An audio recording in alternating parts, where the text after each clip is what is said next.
ఇవాల్టి top story 3 చూద్దాం. Music maestro Oscar award గ్రహీత ఏఆర్ రెహమాన్ పై ముస్లిం పెద్దలకు కొందరికి ఆగ్రహం కలిగింది. ఇంతకు ఏఆర్ రెహమాన్ చేసిన నేరం ఏమిటంటే మొహమ్మద్ ప్రవక్తపై ఇరాన్లో తీసిన ఒక సినిమాకి ఆయన సంగీతం అందించడమేట. మెసెంజర్ ఆఫ్ గాడ్ అనే టైటిల్తో విడుదలైన ఈ సినిమాలో ప్రవక్తను ఫిజికల్గా చూపడాన్ని కొందరు ముస్లిం పెద్దలు వ్యతిరేకించారు. గత వారం ముంబైకి చెందిన రజా అకాడమీ ఈ వివాదాస్పద సినిమా డైరెక్టర్ మాజిద్ మజీదీకి ఫత్వా జారీ చేసింది. అంతటితో మతవాదుల ఆగ్రహం చల్లారలేదు. సినిమాకు సంగీతాన్ని అందించిన ఏఆర్ రెహమాన్ పై కూడా ఫత్వా జారీ చేసింది. ముస్లిం మత విశ్వాసాలను కించపరిచే అధికారం ఎవరికీ లేదని ఈ అకాడమీ వాదిస్తోంది. ఈ సినిమాలో మొహమ్మద్ ప్రవక్తను వెనకాల నుండి చూపారు. టీనేజ్ మొహమ్మద్ ప్రవక్తను లో యాంగిల్ షాట్లో ఆకాశం వైపు చూస్తున్నట్టు కూడా చూపినట్టు తెలుస్తోంది. అతని చేతులు కాళ్ళు చిన్నారి బాలుడి చేతులు కాళ్ళలా చూపించారని కూడా రజా అకాడమీ దుయ్యపట్టింది. అయితే ఈ సినిమా నిర్మాణానికి తనకు సంబంధం లేదని ఏఆర్ రెహమాన్ వివరణ ఇచ్చుకున్నారు. కేవలం తన మనసుకు హాయి కొలిపే సంగీతం మాత్రం ఇచ్చానని చెప్పి ఏఆర్ రెహమాన్ చెప్పారు.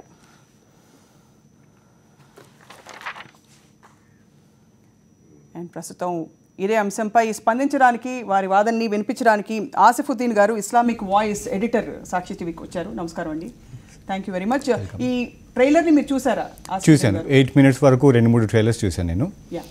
మీరు చెప్పినట్టుగానే అందులో శైశవ దశ, బాల్యము ఇలాంటివన్నీ వెనక నుండి చూపించడము, సైడ్ యాంగిల్లో చూపించడము ఇలా చేశారు. మరొక విషయం ఏమిటంటే వెంట్రుకలు కూడా చూపించారు. ఇందులో బేసిక్ ప్రాబ్లం ఏంటంటే అన్నిటికంటే ముఖ్యంగా మనము అర్థం చేసుకున్న పాయింట్ ఏంటంటే విగ్రహారాధనకు దారితీసే అన్ని ప్రయోగాలకు, అన్ని పనులకు ఇస్లాం పూర్తిగా వ్యతిరేకం.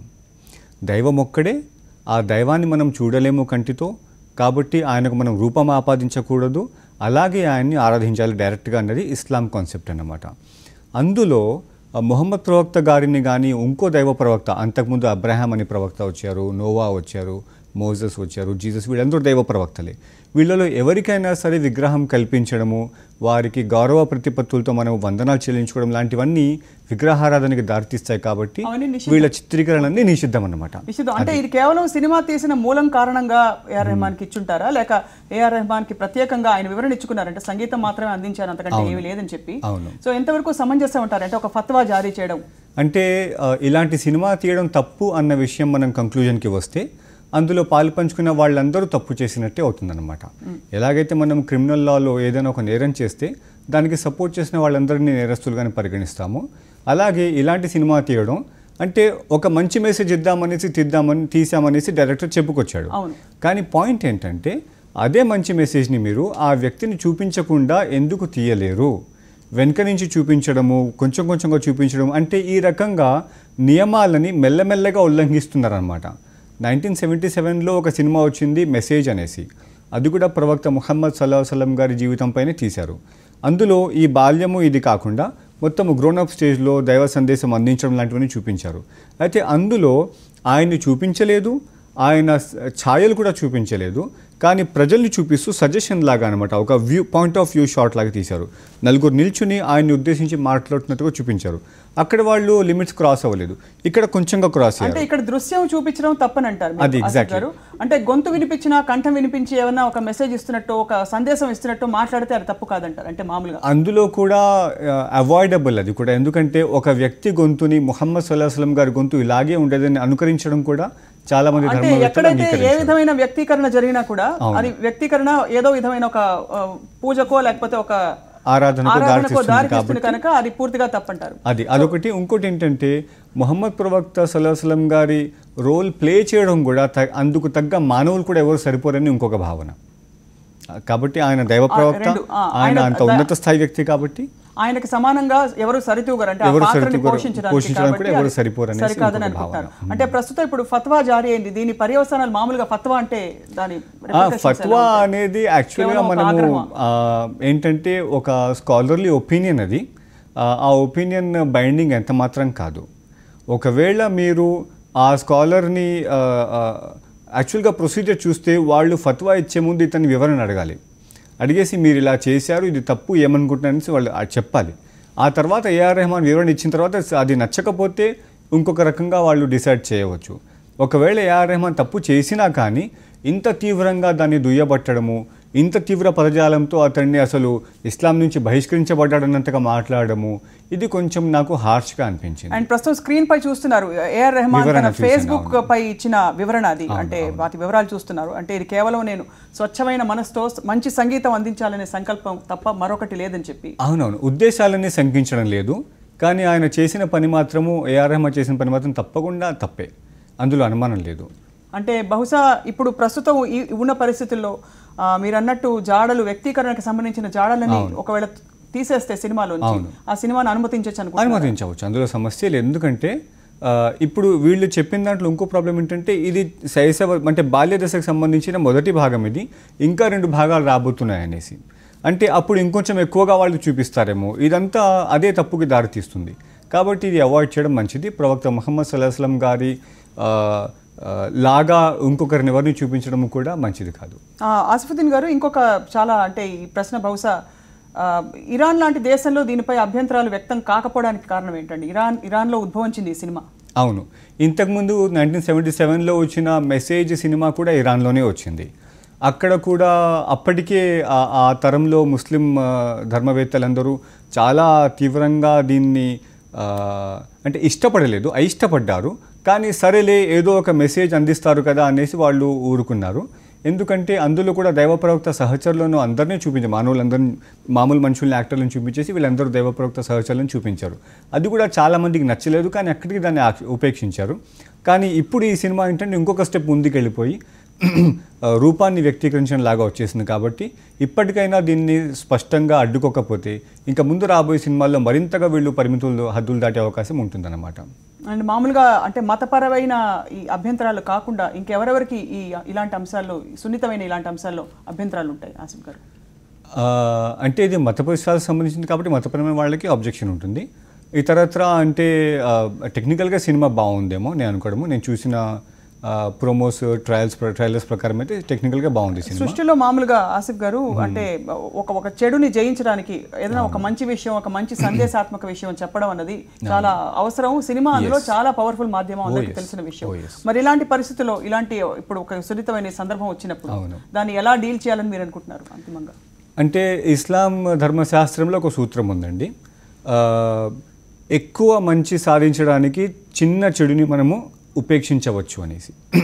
ఆ సూత్రం ఆధారంగానే ఇంతకుముందు 77లో సినిమా వచ్చినప్పుడు మొత్తం మీద ప్రవక్త ముహమ్మద్ గారిని చూపించలేదు కాబట్టి సరే అని ఉపేక్షించారు.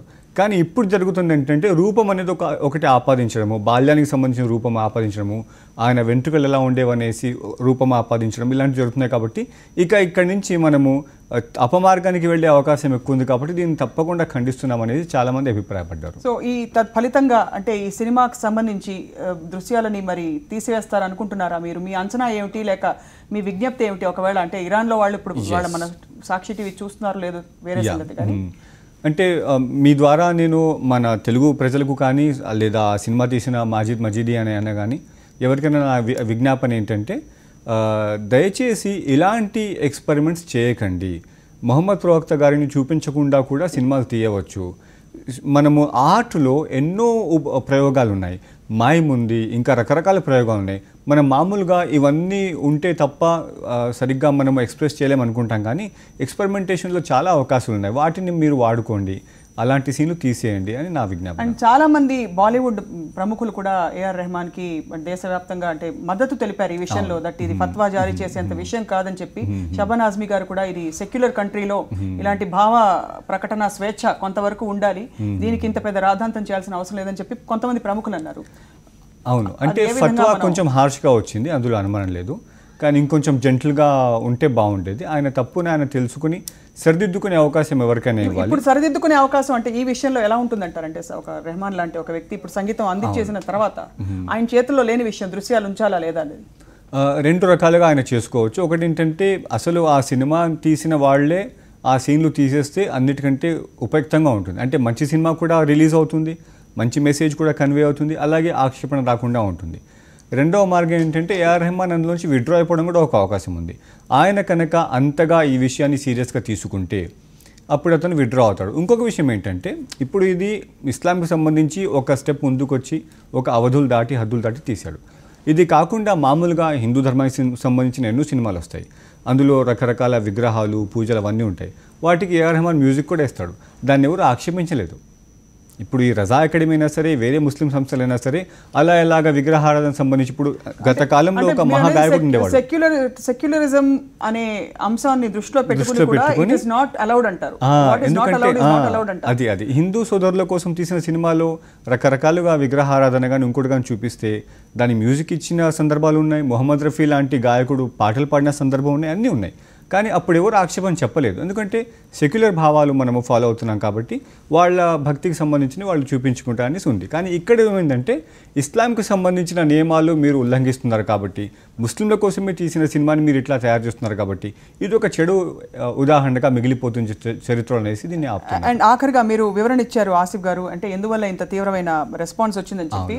బట్ ఇప్పటికి కూడా అంటే హ్యూమన్ రైట్స్ యాక్టివిస్ట్ కానీ ఇలాగ భావ ప్రకటన స్వేచ్ఛను నమ్ముకునే వాళ్ళు ఇందులో తప్పేమీ లేదని వాదించే వాళ్ళు ఉంటారు, వారికి ఈరోజు ఏమైనా చెప్పదలుచుకున్నారా మీరు? అంటే భావ ప్రకటన చాలా మంచి హక్కు ఉండాలి, అందరికీ అలాంటి హక్కు ఉంటుంది.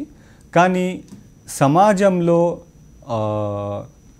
కోట్లాది మంది ప్రజల భావాలను కూడా మనం దృష్టిలో పెట్టుకుని వాళ్ళ సున్నితమైన భావాలకు మనము బాధ కలిగించకుండా భావ ప్రకటన చేస్తే మంచిది.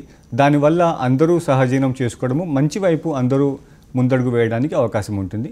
కానీ భావ ప్రకటన పేరుతో మనము మనోభావాలను దెబ్బతీయడము ఇది వీలైనంత వరకు అవాయిడ్ చేయాల్సిన అవసరం ఉన్నది. కానీ చాలా దురదృష్టకరం ఏంటంటే నిజంగానే సర్వమత సమైక్యత ఉండే భారతదేశంలో అందరూ సారే జహాసే అచ్చా మన భారతదేశం అని మనం పాడుకునే దేశంలో మంచి సంకల్పంతో మంచి ఉద్దేశంతోనే చేసిన ఒక సంగీతం కావచ్చు అది ఏఆర్ రెహమాన్. అంటే ఈరోజు దేశ విదేశాల్లో అంటే అంతర్జాతీయ స్థాయిలో భారత కీర్తిని చాటిన వ్యక్తి. అటువంటి వ్యక్తిపై భారతదేశంలోనే ఇటువంటి ఒక వివాదం రేకెత్తించడం రావడం చోటు చేసుకోవడం అనేది చాలా దురదృష్టకరం. ఇది త్వరలో ఈ వివాదం తొలగిపోతుందని ఆశిద్దాము. అంటే తప్పు చేశాడు కానీ అతన్ని అంత హార్ష్గా ట్రీట్ చేయకుండా ఉండే అవకాశం ఉంది కాబట్టి ఆ రకంగా ఫత్వా ఉండకూడదు, కొంచెం సాఫ్ట్గా కొంచెము తప్పు సరిదిద్దే మార్గం వైపు అతన్ని పిలిస్తే బాగుండేది. అలా కాకుండా అతన్ని పూర్తిగా తూలనాడము లాంటివన్నీ మంచి పద్ధతి కాదు. రైట్. ఆసిఫుద్దీన్ గారు ఈరోజు సాక్షి స్టూడియోస్కి వచ్చి క్లుప్తంగానైనా సరే పూర్తిగా వివరణ ఇచ్చినందుకు ధన్యవాదాలు. సో ఇది ఇవాల్టి టాప్ స్టోరీస్తో కూడిన ఈవినింగ్ ఎడిషన్. మళ్ళీ రేపటి ఈవినింగ్ ఎడిషన్లో ఇలాగే top stories and most important వార్తలతో కలుద్దాం. ప్రస్తుతానికి చిన్న విరామం తర్వాత 7 గంటల వార్తల బులెటిన్ ప్రసారం అవుతుంది.